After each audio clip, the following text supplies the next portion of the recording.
So for today, I'm going to make adobong pusit using dried yung. So I'm going to make adobong pusit using itong dried na pusit. First step is that pinalalambot ko muna siya para malambot siya.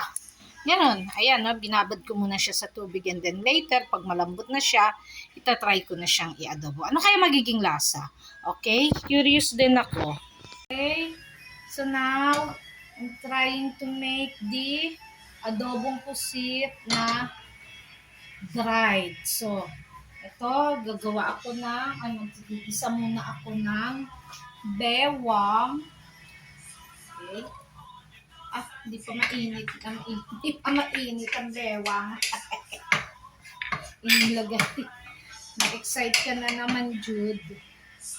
Baksan natin ang bahagya ang apoy. Gigisa lang natin. Ayan na. Hindi pa mainit. Brown na ng konti ang ating bawang. Okay, pwede na yan. Mabango na. So, lalagay ko na tong pusit. Ayan. Ano kaya magiging lasa nito? Anuhin na natin ng kaunti.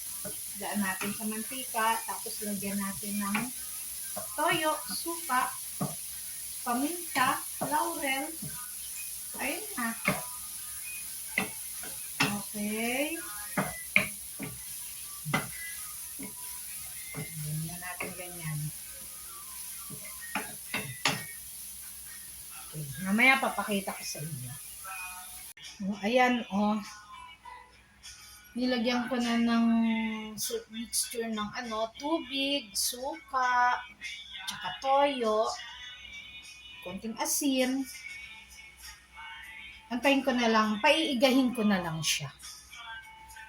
Para hindi siya masyadong masabaw. Ano kaya magiging lasa nito? Huwag mo muna siyang galawin kasi mahihilaw ang luto ng suka. Okay? Wait a minute. Yung lasa niya, yung lasang ang sabaw is, tinikman ko is, adobo na nga. Oo, sarap.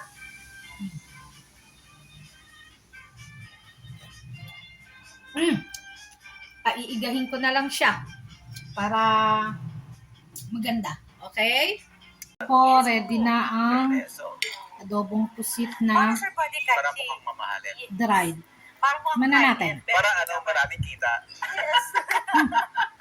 Sabi po ng pamangkin ko, tita, isa kang malaking budol. Budol na totoo. Opo naman. Sabi ko, may product naman ako, hindi naman ako budol. Hindi, nandadaya ka. Sarap. Rejected lang yung nilagay mo. Tapos pagkano lang yung lambanog mo. Pero ang ganda ng packaging mo. Yes, thank you po, Sir Manny. Sino nag-design? Ako po. Kasi IT. Opo. Nagagamit Hati pa rin ko ang siya. Yes, sir. fairness. Vanilla, Acres dyan. acres jam. Salamat. Masarap. Sa mom,